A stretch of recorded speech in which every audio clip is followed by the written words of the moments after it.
Two-step, that's like whenever the music changes to like a faster pace, and it's pretty much the drums. It's just a constant beat, and that's pretty much what you two-step to.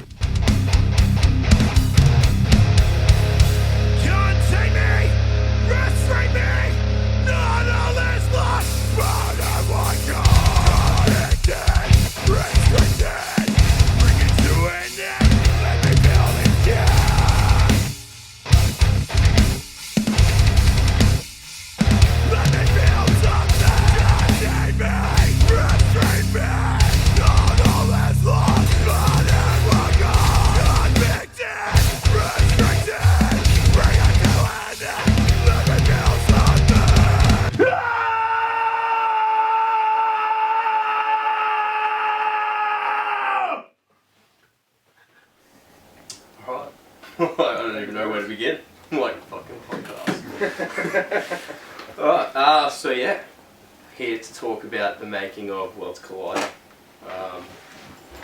Brent, I did the engineering, producing. Got Clinton, FatBoy. Because he's fat. Just in case he wasn't sure. It didn't clear that one on the start. Disclaimer. So we got vocalists. And then we got old Spencey Spence. Guitars, yeah, pretty much the fucking the magic behind everything. Like if we call it magic. Definitely the driving wheel. Yeah, definitely. So when did you guys start? When was the original Where I Stand? Like 2007. We'll say 2007. I was trying to start bands in high school. Because I went to school with a bunch of people that were in bands already, and I was trying to get shit going, but we lived up down the road from each other, and then I just sort of just sparked from there. I bought a guitar, he stole it. like how things haven't changed. Yeah. Like don't hate me because I beat the system. I've been in bands for 12 years, I'm like, I don't carry shit, I don't own shit. Still trying to learn how to play guitar. Still, yeah. It's like big part of the system. It was quite a while ago, 2007, but I think everything kicked off for us. 2010. 2010. Yeah. Was when we could actually say that we had a name, and we were doing something with it. So that was what? First show would have been when? It was April 4th, 2010. Yeah, we started the band started at March, April 2010. That's when we met Aiden through the Scene magazine. Yeah, that's right. Found an ad for someone who liked Parkway Drive and Stick to Your Guns, and we thought that could be a solid touch. And that was Aiden, original drummer. Yeah. Yeah. So we went and had a jam with him. And like the first song we done, that was it. It was That was Where I Stand. Which was the first song? I think the first song they completed together was Worlds Collide. Yep. But I think first run throughs were just covers and stuff, just getting a flow feel for each other. Yeah, just gelling. Yeah, and then once we nailed it, then we progressed into the writing side of it. Oh wait, 10 Me Apart. Yeah, that's the first. Yeah, 10 Me Apart. That's the first Where I Stand song. Yeah. Yeah, we had about 3 going between me and Spencer. Just needed someone to add that extra little bit. The touch. We had no idea where we were going with it. So first show. Now that was a pretty big one with some heavyweights, yeah. Yeah, so the first show was with Wish for Wings and Braxis and Strength Through Purity at Murrayfield Hall. It was like 400 people, 500 people there, which is fucking big for a first show. That was a hectic way to start. I spewed all over the stage. He threw up in a towel that I wiped my face down with. I'm like, oh wait, and there's video footage of that too. I really get the fuck in there, you know? The worst part is in the footage, you see he'll throw up in it. And then he puts it down and then I walk straight over to it. You found that video on YouTube? Yeah, it's still there. Yes. Find it again. So we can actually edit that into this. So I think we can. Yeah, that footage is definitely there. Yeah. Sweet. So yeah, first show of Wish for Wings. Obviously, the scene back then was It was on its, it was like on the downfall. Like we hit the point of the scene where it was still like it was just still cruising along. For what we did. Yeah. But like when we come out, we had no idea what we were doing. Like between me and him, we had no idea. The drummer knew what was going on, like because he was part of the scene. So he got us. He booked the shows, and essentially at that point, we had no fucking idea. We just show up, play, and yeah. But we got a following because I think it was because we were the last of our era. Yeah, it was the last of that little hardcore. You know, we got something to say era, and people seemed to enjoy it. Everyone was starting to go into that melodic core and Deathcore and deathcore Yeah. and stuff like that. no, you're right. It was more like the pop punk. Yeah, I mean, you had your real heavy deathcore bands coming out, like whatever else like that. Because that would have been around North Lane Error Rise. Yeah, we played. Yeah, because we played with North Lane. Yeah. Before they sort of hit that meteoric rise. Because that was sort of the change of the music style, was when North Lane sort of took their rise, because they took what, I don't know, we had all that hardcore and metalcore, but then they just brought that next level for Australian Yeah, They music. found a way to bridge it. Yeah. Yeah, because it would have been Parkway first, then Bronco Wayne was musically recently deceased, then Youngbloods. Yeah. Yeah, Youngbloods fucking changed everything, and then yeah, Northland Discoveries. Yeah. Yeah. And then that was sort of, because then you had bands coming out like Architects and Bring Me, who were all doing that similar bouncy gent type riffs, which Yeah. started that change, I guess. Yeah. Absolutely, yeah. See, like, yeah, well, I suppose Architects would have been the forefront of that one, but like for Northland, what it was that they had the Sport Parkway behind them, Yeah. which no band had But in Australia. Look, But in saying that, when we watched them live for the yeah, first they were time fucking unreal. at a little church gig, mate, we couldn't believe it. Yeah, Yeah. it was next level. They were playing to like 20 people, but it was just unbelievable. Yeah. Yeah. Yeah, it was quite an eye opener actually. And Yeah. I think it was probably about 2-3 weeks after that they announced their Pathway support. Yeah. It wasn't on that. No, it was a bit after because they just dropped Hello Existence. The EP. Yes, they did. Yeah, because they were supporting Zori Breaks on their tour. Yes, that's what I was thinking of actually. I think Yeah. they nailed that had the main support, but it was an Australian tour. Yeah. That's where they got their eyes. Mm. But all credit to them, mate. Yeah. They Yeah, killed fuck it. knows. They killed it. And then Scene, obviously then was pretty good, but as you said, on the downfall. So Yeah. now towards, we're sort of coming back into it, like you and I obviously playing Hang'em and you were in Misguided and everything like that in between. Yeah, I was in the bridge and band in the bridge of it. So and where I said like essentially we weren't part of the scene. Like we're just doing our own thing, but we were in it. But it was very cliquey. It was very militant. Yeah, as it always had been in Brisbane, but it was just like that whole community camaraderie of hardcore shows, which had disappeared, and you know we had friends get like say Rosie's. Friends go to Rosie's, drink, and then you know certain crews were there, beat the fuck out of them. You know, it was just this toxic era. Then Rosie shut down. And I will also say I think the venue snap had a lot to do with it. A lot of venues shut down, and this is all pre-COVID, whatever else. Yeah. A lot of venues shut down. That were And the same with all the Morayfield and Burpengary shows, they put mad, I guess, barriers and blocks to people to put those shows on because of what was going on. Yeah, the money was like to book it was unbelievable. Like Murrayfield, I think the Wings were saying, the Wish Wings guys were saying, just like because they booked all those shows there. They're like, there was one lady that lives behind the venue that just as soon as the show started, she just calls and yeah, that's why they always have issues and yeah. I guess that sort of then brings that downfall again Yeah. because that was the only all ages shows really. Because everything else, once you get into Rosie's and everything like that, they're all 18 plus. Well, put it this way: at the end of what we were doing, the only all ages show we could get our hands on were in backyards. Yeah. To be honest. And then even Misguided, there was the Lab. That was the only all ages show. Absolutely, like, and which was excellent. They were killing it, but it was a click. Yeah. Yeah, like I don't know, them and shit, but it was a click. Yeah. You know, part of the crew. If you're not the crew, then you're not the fucking crew.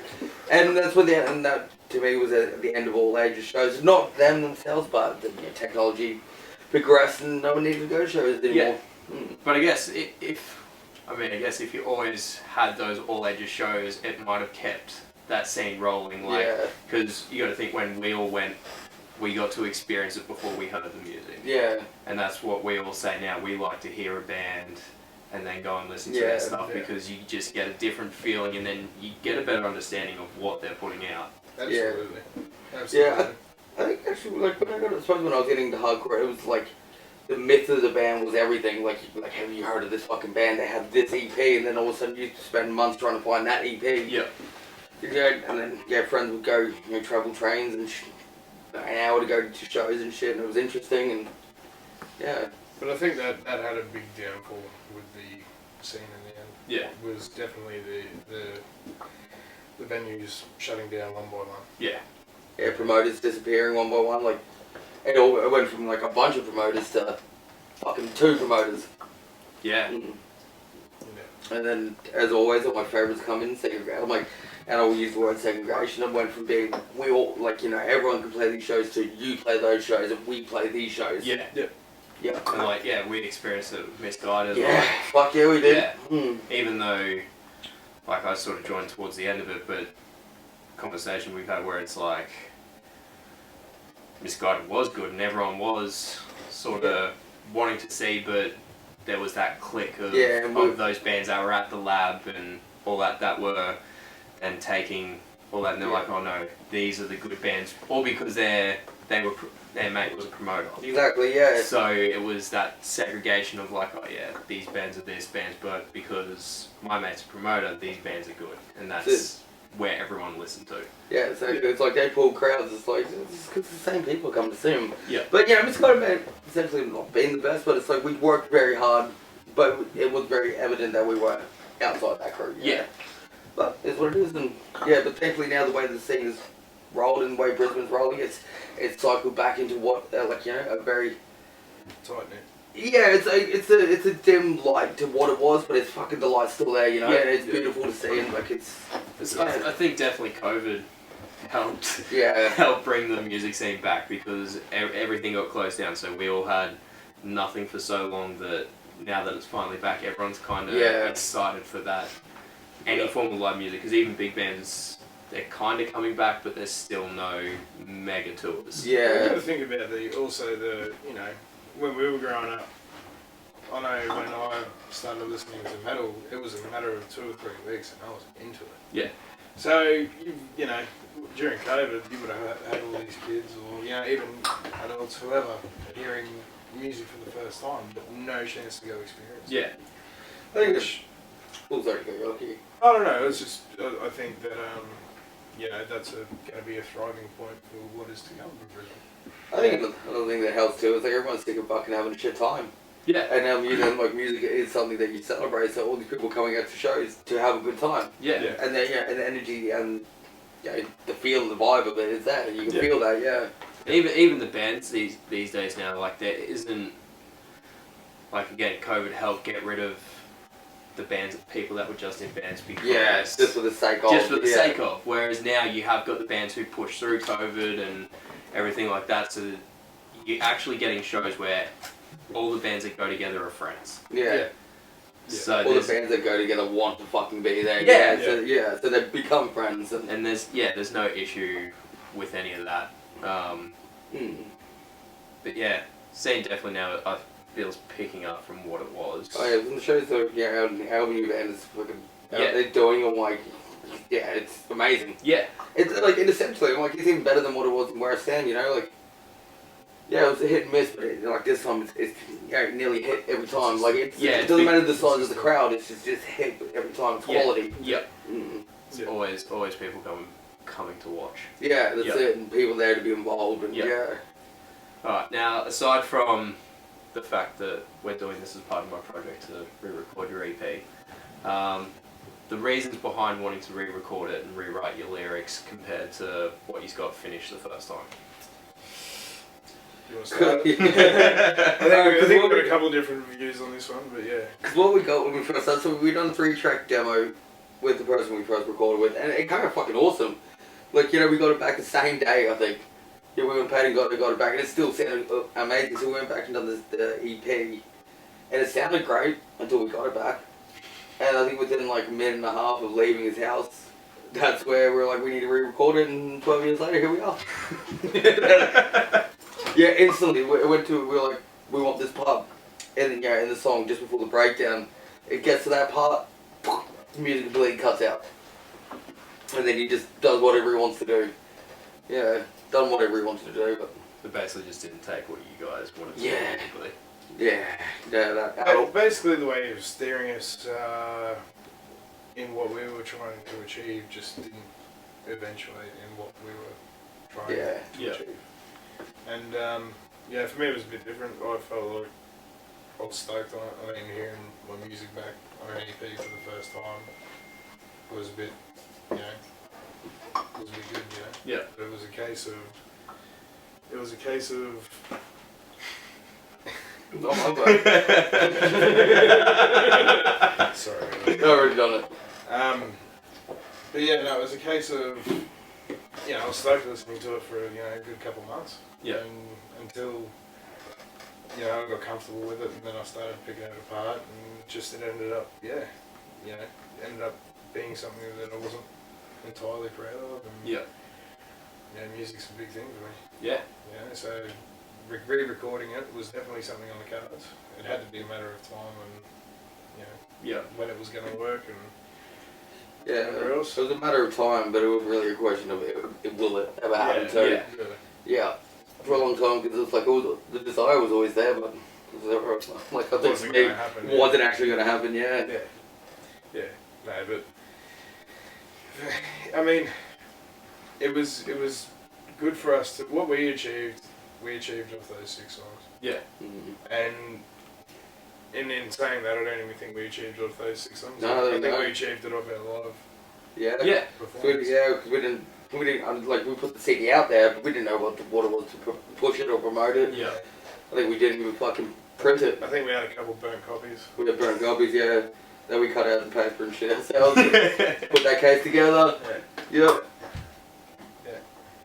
Yeah, that's kind of what it was back then, though. Wasn't it? Yeah, that's the sort of thing. Like, you go and watch bands. I know for me, like, watching a band's live performance, I could like kind of like their music, and then watch them play, and it's something completely different and just insane. Then all of a sudden, like, hey, this music's actually really good. Yeah, they bring another element live that you didn't see before. Yeah, exactly. Like, I know, especially for the way that you play on stage with all your guitar spins and all that sort of stuff. Like, I remember the first time seeing someone do that, I was 14. Torn Asunder. Yeah. Their bass player, man, like, he just done the full spin around his body, and I was like, what is this? Like, because you see all the old guitarists, like, from normal bands where they're just sort of playing and everything like that, but hardcore just has that different element to it where there's no, I don't think of the word. It's all of it's all raw emotion. Yeah. So therefore it comes out in the playing. Reflection of intensity. Yeah. And like some of the greatest, like Prom Queen, like when you watch Kevin Cameron. Yeah. Like, that's watching all of them together. Yeah. Kevin Cameron is like God level. He's like God level, but but like for me it was like on hardcore shows like Broken Gary Hall and shit like that. It was just because every band done it. Yeah. Because every hardcore band done it, and it was just wild all the fucking time. It was, and I like that. I like that intensity. I like that like that, that controlled violence. Yeah. Yeah. And sort of that's I guess that brings it back to the scene again as well. It's like for so long you'd watch bands and they wouldn't be doing that. Everyone would get up to the typical. Yeah. They just went through the motions. They played, but there was no stage movement, no extra feeling or anything like that. So coming back to now, we're starting to get. I guess those older people are coming back, like when we play. I guess with like Ocean Shores, you've got guys like Eli and Brenton, and like Brenton being from As Paradise Falls and Ash to December, who were in that same era as you guys. Yeah. Like, bringing back all that war emotion, and I think that's sort of what, especially Brisbane scene's seeing now. Even Strange Fiction, like watching those guys is just a next level type thing. So, yeah, it's just that emotion. in this music. Passion. Yeah. Heart. Full heart. Yeah. I guess that sort of brings like to what are your lyrics about? Like in a lot of that EP. Okay, well, first crack at it. Lyrics were about nothing. No, well, that's what I mean, like the rewrites, because that was the big thing for this EP, was rewriting everything. Yeah, well, I mean, it all started with Second to None, Yeah. didn't it? I initially recorded that song after losing my father, and you know, I was trying to express what I thought was grieving, but you know, due to my lifestyle and the things I put myself through, whatever else, I actually didn't even know what grief was until I was 25, and I was forced to feel it, you know. And for me, deliberating back on to whether we were ever going to record this EP again, it was, if we're going to do it, I'm going to do it right lyrically. Yeah. This time, I'm gonna. Yeah, it wasn't like last time where we rocked up to the studio and I was literally writing the lyrics out as they were playing it. Yeah. You know what I mean? So for me, it was trying to tell a story, not just through one song, but through the whole storyline of the EP. Different sides of that story from different angles, different aspects. Just different things I went through generally. Yeah. You know, different things I put other people through, and you know, some high points, some low points. And, yeah, with Second to None, I was able to bring a lot more to it. Yeah. You know. I think definitely that the song hits a lot harder than what it did. Yeah. Yeah, absolutely, man, absolutely. And I wanted to follow suit for the rest of the EP. Yeah, so which I felt like I have. So it was kind of about your dad, and then we got like Tell It Straight. Well, let's start with Tear Me Apart, because that was the first song that you finished back then. Yeah. Tear Me Apart. What's it about? Okay. Like, it's about tearing things apart per se. Yeah, I was gonna make me laugh all the time. No, Tear Me Apart, I believe it's now become a song. I mean, it's once again, it's one of those songs you can actually look at, and depending on who's listening to it, they'll interpret it their own way. Yeah.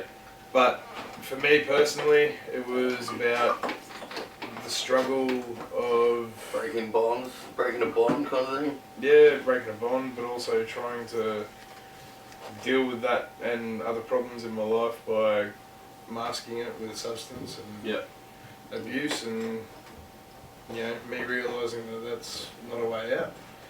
But at the same time, I had to do it by myself. Yeah. I couldn't rely on anyone else to do it, and that's what it was. So I believe that's what Tear Me Apart came down to. I mean, it's works like it's all hitting. Like I can't say that there's any song off this EP that doesn't hit. Like the way the lyrics, even the flow and placement of it to go with like Josh's riffs, and then obviously we had Matt come in and fill in on drums so we could record them, and even he's done it, the drums slightly different to what was on the original EP, which has helped, I guess, change and sort of evolve some of the stuff anyway. So I think, with what you write about everything, just all the songs have impact. Yeah. Well, that's the main thing, mate. Like, you know, I used to listen to my old songs and listen to one line and go, that's good, and then in that same song, listen to the next line. It had nothing remotely relevant to do with it. Yeah. You know what I mean? So,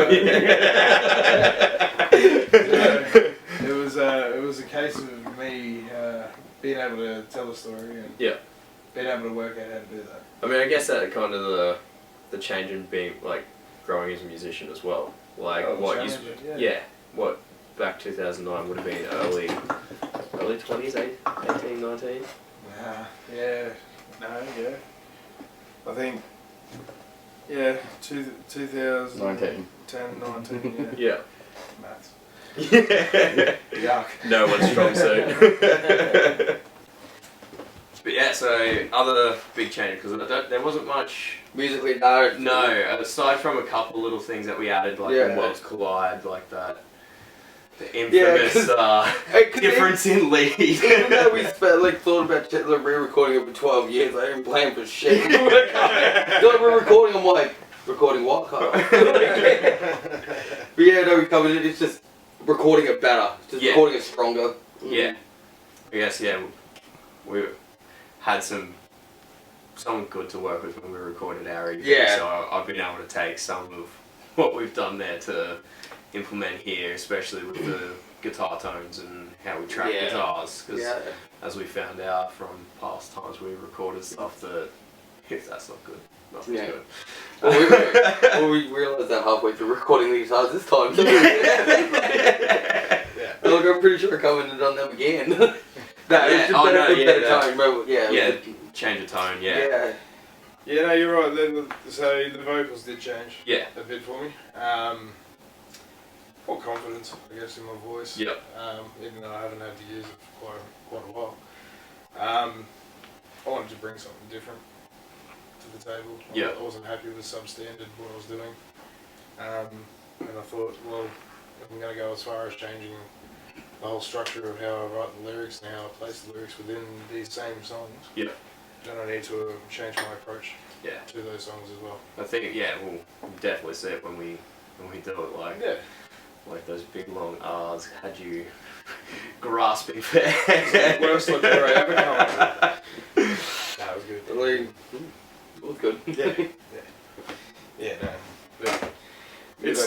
Yeah, It's when I'm changing vocal as to what I used to do. I mean, it's not that much of a change. Yeah. It's delving into a bit deeper than what I usually go with a growl and opening up my voice box to incorporate a yell. Yeah. And try to get a bit of that hardcore tone. Yeah, I don't know. I think it's bigger than that. It's fucking massive difference with the vocals because now there's motion, like the screams that match the feeling of the line. The tone matches the fucking the statement. Yeah. Okay, yeah, I get what you're saying. Yeah. I guess would you, with the change of when you recorded back then, did you have any help or guidance when you were recording it as well? So with I don't know who. I didn't even know if I could scream at that stage, mate. Well, yeah, but with your producer, was there try this scream or? Look, there was, but it was a case of not ill communication, but me not exactly knowing what had to be achieved there. Yeah. And that was a case of me just going, I'm in the studio, I'm recording my music. Yeah. You know what I mean? But it came to a point. Yeah. But definitely, the way it's been done this time has been a lot more productive. For my end of it as well.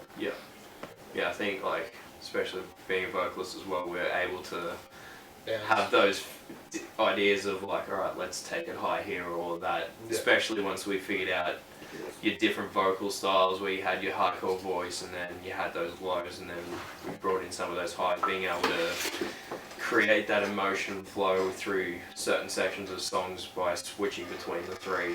Yeah, 100%. And just being able to have that bounce back where you did something and be like, well, how about we try? Yeah, well, look, for me, it was as simple as hearing the same riff and going, right, I can change the structure of how that riff hits and how how it bounces just by changing where my placement is, or how I roll into it, or how I roll out of it, let's per se. Yeah. But and how I change my tone. Yeah. As well, so. I guess what we call it, the two-step part in Liverpool Kiss. When Matt first tracked the drums, you and I gave each other that look of that's fucking cool, because it was originally just normal hat and snare type beat, and then switching to the drums, hitting that two-step part. And I know when we hit it in the studio, you went for just a normal sort of scream, and then it was that switch of it's hardcore. Yeah, when you pushed, it opened up. Yeah, so it was let's hit that real hardcore voice to get that. Yeah. I think there's. You see when we watch it, when we're listening back, you can tell how excited we are about it. Yeah. And I'm talking about how excited here we are just because it's hardcore and two-step. I'm someone's got that. I'm that's because there's a part in the video where I'm he's gonna be oh, I'm dancing. Oh shit! Yeah. Oh shit! I'm about to pick up some apples. Everyone just give me 1.5 meters. No, I Just take a little bit long to get them apples these days. I knew it was a lightning in the bottle moment when I turned around and good old Dudley's 2 stepping. Yeah. Well, 1.5 steps. Yeah. Like, this is 1.5 steps. The other half got caught. I don't put that down to your fault either. Like 1 foot in the grave and the other sleeping on a banana peel, right? But no, it was definitely when you get that sort of reaction out of hearing it back the first time. Yeah. You know you've done something good. Yeah. I think especially like, I have that feeling when we're recording like Hang'em stuff or whatever, you hear it back and you're like, wow, that's just next level to what you thought it was going to come out like. Yeah. Especially like when you're in there screaming, you're getting it through the headphones, which isn't the greatest of mix compared to hearing it through monitors in the control room. So you have like there's moments where you have us sitting in here, we're like, woo! And you're just kind of like, yeah, it was good. It's like good or bad. We were just like, don't let him know. but it's like, he's telling the party, he's like, I think it's not that good. You're like, you gotta do that again. I didn't push record. I did. There was definitely a couple moments of that. You're like, I wonder if this will happen if I do this. And you're like, do the pun. You're like, oh shit, it did work. I don't know. Cause and then like you come in and being able to hear it in here, you just go, all right, that did come out as good as Yeah, absolutely. what the reaction was. And I think like that's the reaction you want to have. Yeah. Because if you don't have that reaction, especially from everyone, because everyone hearing it for the first time, if you have someone who ums and ahs it, you go, all right, is it good? Yeah. Whereas if that whole reaction throughout the whole thing, like especially the big R part in Tell Straight. In second to none. Second to none. Second to none? Yes. It's two. Yeah. Yeah. In second to none. Yeah, that hit pretty different. Like considering of what we did last cycle when we just recorded just that one song as like a. It was amazing how it worked too when it was just like it was a single idea for just the scream, one long scream into it. Yeah. And then build upon and then build upon and then we get the 4 layers. Yeah. It's something so simple, it's so fucking effective. Yeah. Exactly. Once again, a new element that would have never been thought of. Yeah. Unless we were in a situation like this. Yeah. Where we're able to. And I think that it comes down to again growing and knowing Yeah. what you kind of want to get out of everything. Yeah. Like, I don't know, would that have been your first experience in a studio when you first recorded that EP? Yeah, I wouldn't even call that a studio, mate. That was between 2 rooms. Yeah. One There's was muffled up with blankets and Clark mattresses. rubber. Yeah. Yep. And the other one just had a lead running into it. Yeah. So I couldn't even say that it was a studio experience. Yes, it was a recording experience. But being able to sit down and actually think and get things how you want it done. Yeah, and even just to get an idea to see where it's at in here. Yeah. You know what I mean? To be able to look in here and go, right, you know Yeah. what I mean? So, because I'm the worst critic on myself. I'll sit there and second guess myself right the way through it. You know what I mean? Yeah. So, yeah, to be able to see reaction, to be able to like actually visualize it, Yeah. makes it a lot better. I know that feeling because even when before I even send you these mixes, I'll be sitting there just like, no, it's not good. But then I can send you one of those ones that I think's not good, and you guys are like, oh, that's fucking badass. Yeah. But it's that same thing of just being that critic on wanting the absolute best out of what you're doing. Because like, as much as like I haven't got much of a name in the producing or writing side of it, it's still a thing on how I bring what you have brought to me to life for you guys. Yeah. So, I guess one of the other fun parts of this session was the infamous guitar differences in the lead of Worlds Collide. He stole my guitar. Not that good enough. Do you know what time it is? It's 3 notes. I didn't think that's the issue. I was like, do you know what you want? I know Jesus has taken the wheel like a little while ago, and when I want this. Yeah, but I was thinking this, and I was fucking lost. That was the end of it. Yeah, I'm pretty sure that was the end of it for me and him too, but we kept going. Yeah. Yeah, I think you both knew what. I think you both thought you knew what you were talking about. No, but here's the crazy thing. I know, I got it in there. Oh, you were both on the same page, just slightly different sentences. Yeah. I think like 100%. like for me, because I know when like we all wanted the best. Exactly. For these. That's what the problem was, is because we all had the idea of what we think could be done. Yeah. And like you knew what you wanted, and sort of like after we'd fiddled around with that lead part, and I'd sort of got it to where it was, I was like, alright, I feel like this big moment in it. So I think it was that whole like, I was so set on that because it just had this like bit more, like to me I felt like it had created a more bigger moment of the ending. The ambience. Yeah, a bit more ambient wise, and I guess like I think like I said it to Josh and that after, it was like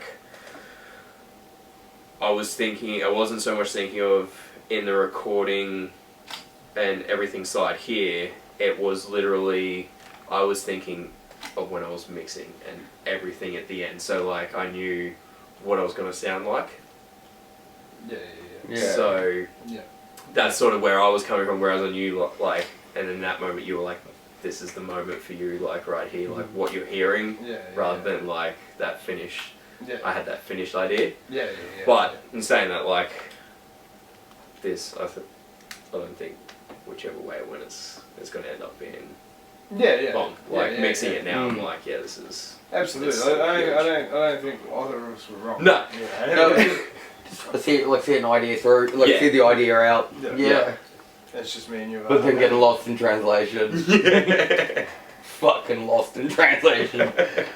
It was nice to see other people doing it instead of myself. Yeah, we're good to go there. You guys do? Yeah. Good peaked. We're good.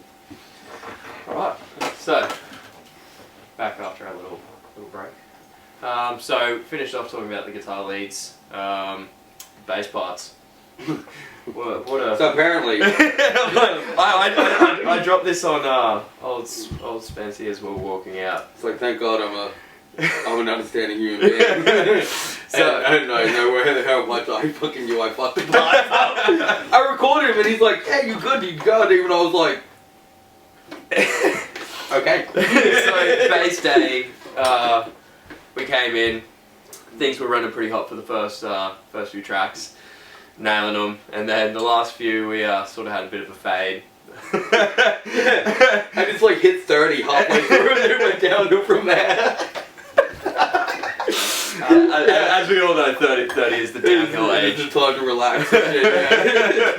Well, that's retirement age. It's just like, I'm just in the descent to the end now. So, yeah, we Spence finished and I was like, alright, you're good to go, but I spent the last 3 tracks watching how he played the tracks. So when he left, I turned to Dudley, I'm like, alright, I gotta re-record all that. and I got home in record time. I'm like, but they have come out pretty good. I'm like, I know, I wouldn't have thought of them again unless you brought them out. it would have been sitting there like, fuck, I nailed that. It wasn't as bad as The I bass thought. sounds good, doesn't it? I'm like, yep. Yeah, I was like, That's nothing against other bass players, mind you. Because it's funny, the story of how the Where I Stand basses got done was, we got told our bass player had done it, and he's like, did he do it? He's like, yeah, he did. And then he went, no, he didn't. I recorded it.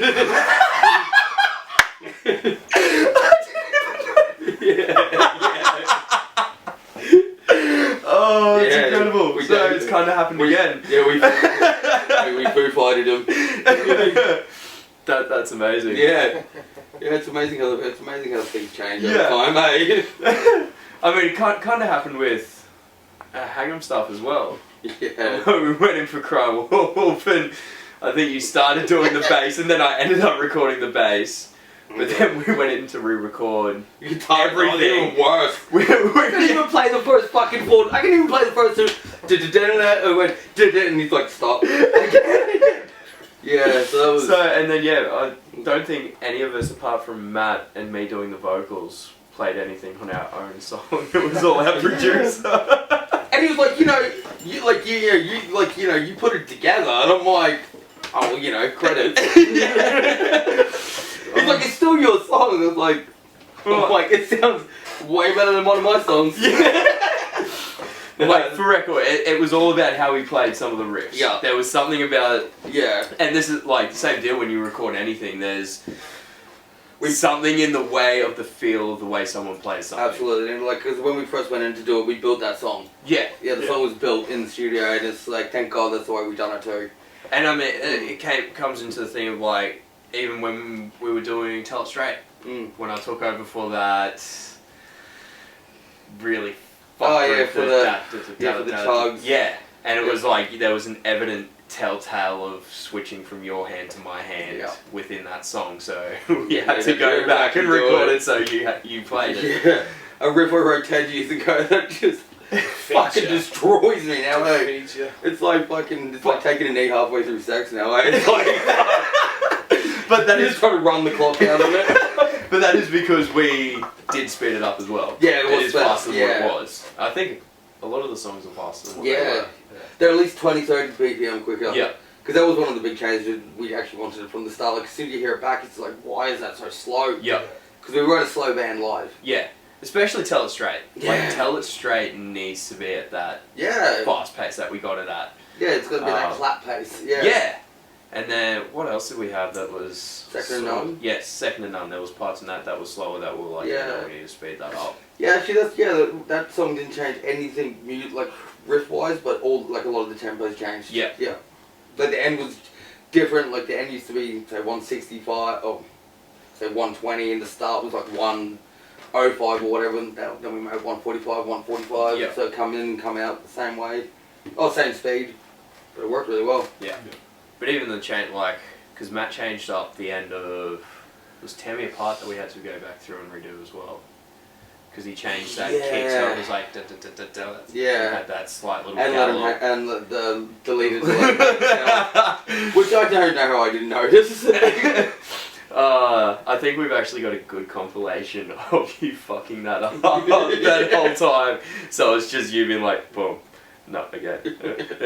Oh, but yeah, I done the bass, and it was the one thing I fucking did do right. Yeah. Yeah. So yeah, there was that change. So there was a few changes in the way, but I think that was more because that was just how Matt played it rather than... Yeah, because we just sort of said to him, do your thing with it, and instead of going, do your thing, but stick to the main integrity of the song. There's a format. Yeah, there's a format instead of being like, just fucking roll with it. But it sounds like some of the roll with the parts that come out amazing. Yeah, well, I mean, coming back to the two-step part, if we didn't roll with that, if we didn't roll with what he did there and just being like, go back and do it the way that it was, we wouldn't have. Oh, that's it. It was a monumental change. It was excellent. Yeah.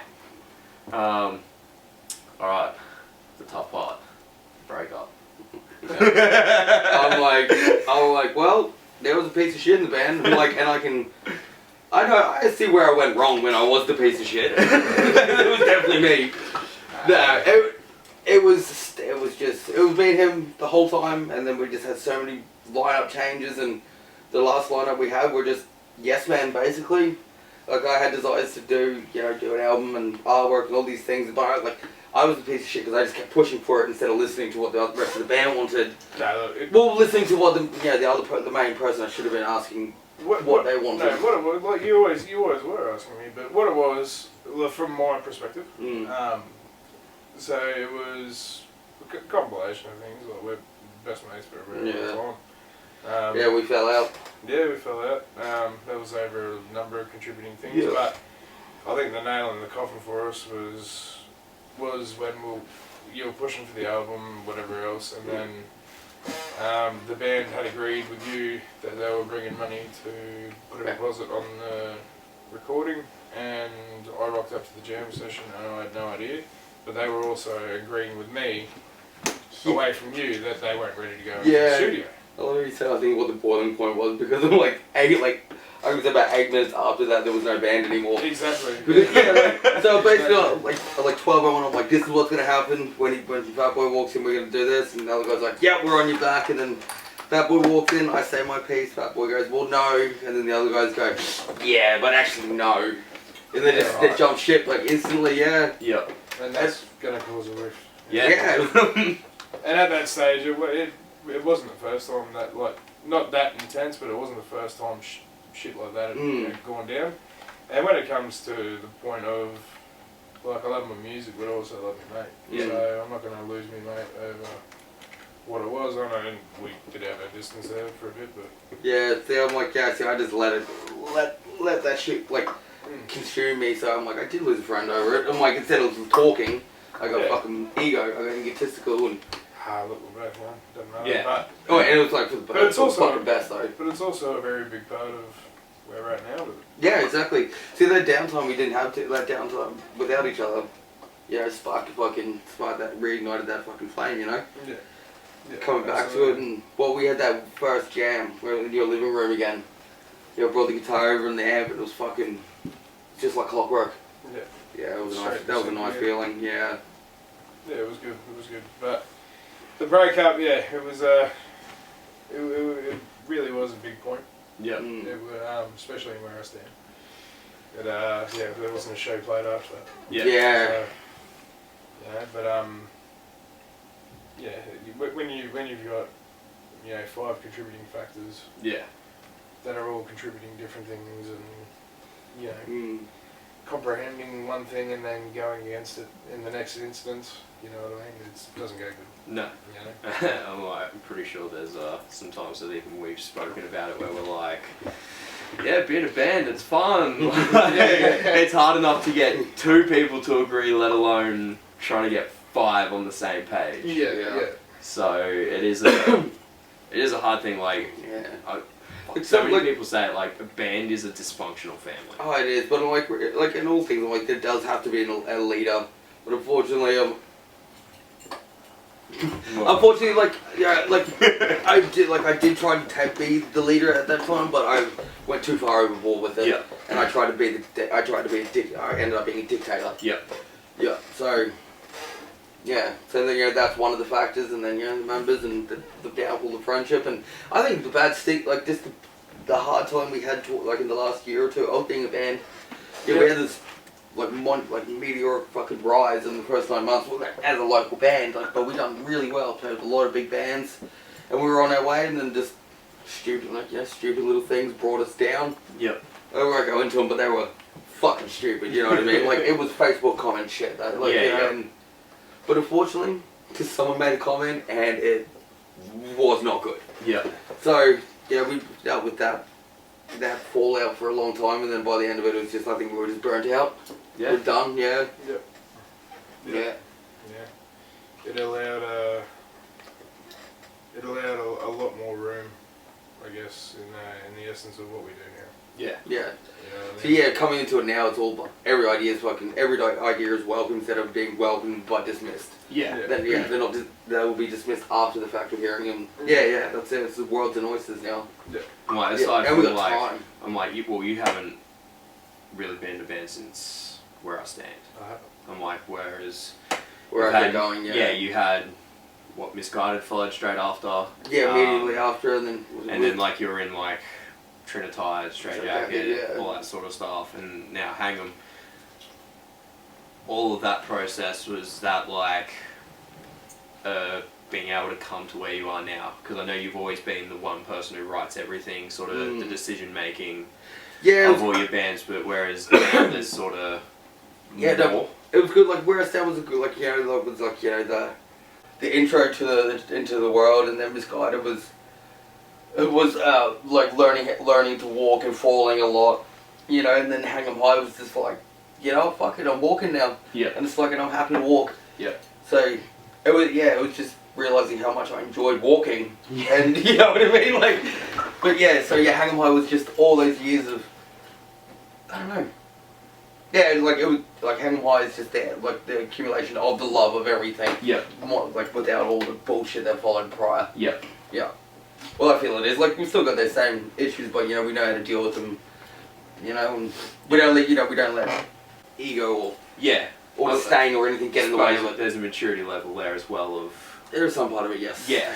of being able to be like, Yeah. we know when to pick our battles for certain things. It's saying that I had a fucking meltdown about a song name change. That was a joke. That I knew was a joke. But I had to remove myself because I was being such a fuckwit about it.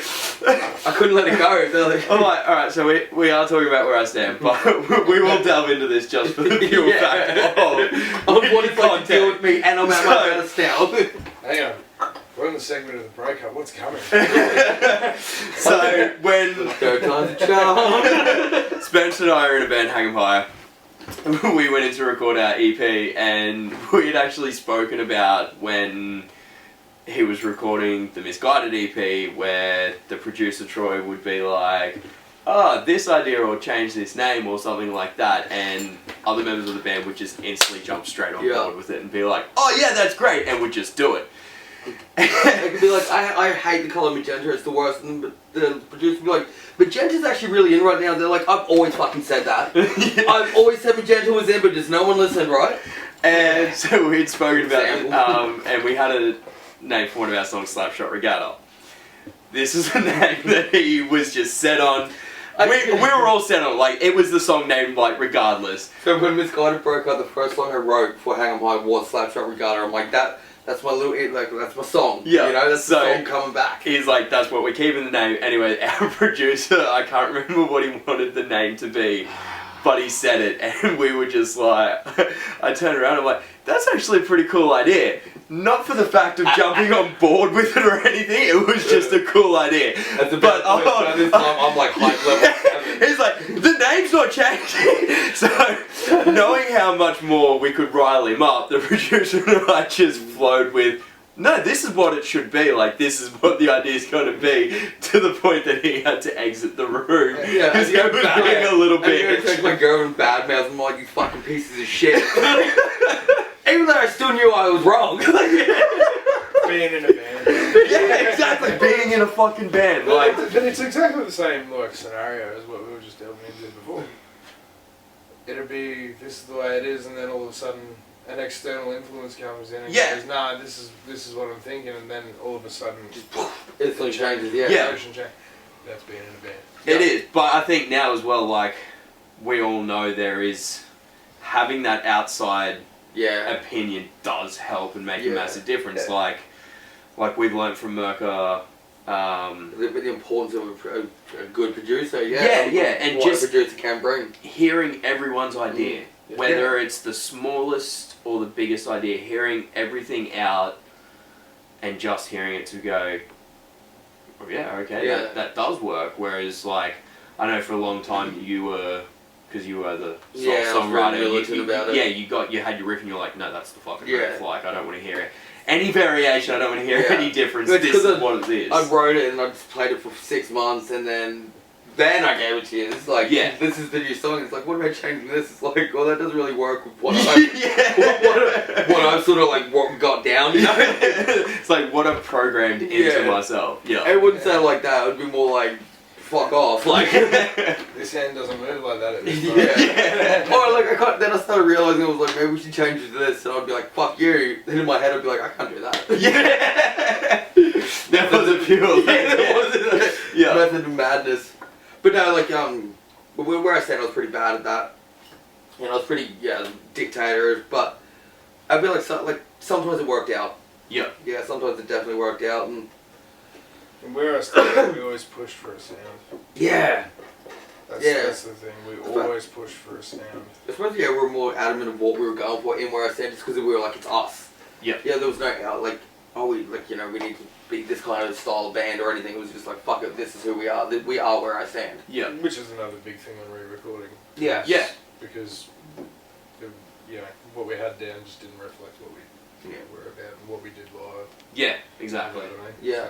It's not like we pushed a message or anything, but all we did when we played a show is we'd showed the fuck up. Yeah. It doesn't matter if we were the band that got known to, we were known as the band that could play on the drop of a dime. Yeah. Yeah. And that's how we got a lot of our shows actually come that way, you know. First one we played with North Flame, like that, in House Way, same thing. Yep. Yep. Yeah, just, can you play? And we're like, yeah, we're on our way. Yep. Like, that was a big thing, actually, where I said, well, maybe why we did rise as well, is because we're committed. You know, if someone was at a wet, if someone was away and we'd get a show off with that day, they'd be like, fuck it, I'm coming back. Yeah. Yeah. It was a work ethic. Yeah, so it was like, you know, we'd get the call and it's like, yep, and then call everyone and it was always on, yeah. Well, I guess that's that change of that scene as well. It was Yeah. like back then. Oh, it was flowing, you know. Playing was the way to get seen. Like aside from like, because what was the big thing? MySpace and stuff at that point. So yeah, MySpace too. And even then, like streaming or any of that stuff wasn't that big. Yeah. Like, Triple J, actually, I'm pretty sure Triple J on Earth was kind of big then too. Yeah, but that wasn't like the way people were finding about music. They were still going to shows, and so having that rise because you guys were like, yeah, sweet, we'll play it, and just had that opportunity to. That's it. And plus, we were spoiled with shows. Like you know, like we started like 1 a month and 2. Then went 4, then went 8. Like we were playing like Tuesday, Wednesday, Thursday, Friday, and then Saturday, Sunday. You know, like. We'd go to Sydney and play every single day, like, you know, Thursday, Friday, Saturday, Sunday, and people would always come out and... But we are very lucky, you know, we're lucky to come out in 2010 because we get to experience some just great bands, you know, the bands that are... Some are huge now, some...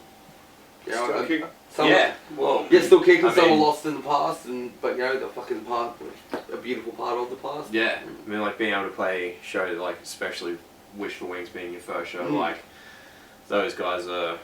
I guess one of the big things to come out of here itself, like out of Brisbane. So for me, it was a big one. Yep. Like I was a sweater, like I was a Wishwing sweater. I'm like, I went to their mum's house when they were on tour to buy merch from them and shit. And then she was showing me their bedroom and like, I'm knowing, there's no fucking word of a lie. When I was like 14, sorry, I know.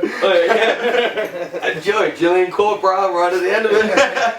Yeah, went to their house. I should have said that. Yeah, like I went there a couple times. I remember meeting one of them. They gave me the demo for Bloodsport. It had just come out of Adelaide, and like that crew, that fucking hardcore loves for me. And yeah, but I'm lucky that I went to the school with the people I went to school with because like I went to school with people that were in like outrage and outrage sentiments, and then a band called Reach Out and Green Street, yeah. You know, Reach Out themselves were just a fucking force to be reckoned with. Like they were just one of the best hardcore bands to ever come out. Yeah, they're only around for a short period of time, and because their bass player passed away, so they just called it. And but yeah, I'm lucky I got to experience that and be a part of that. And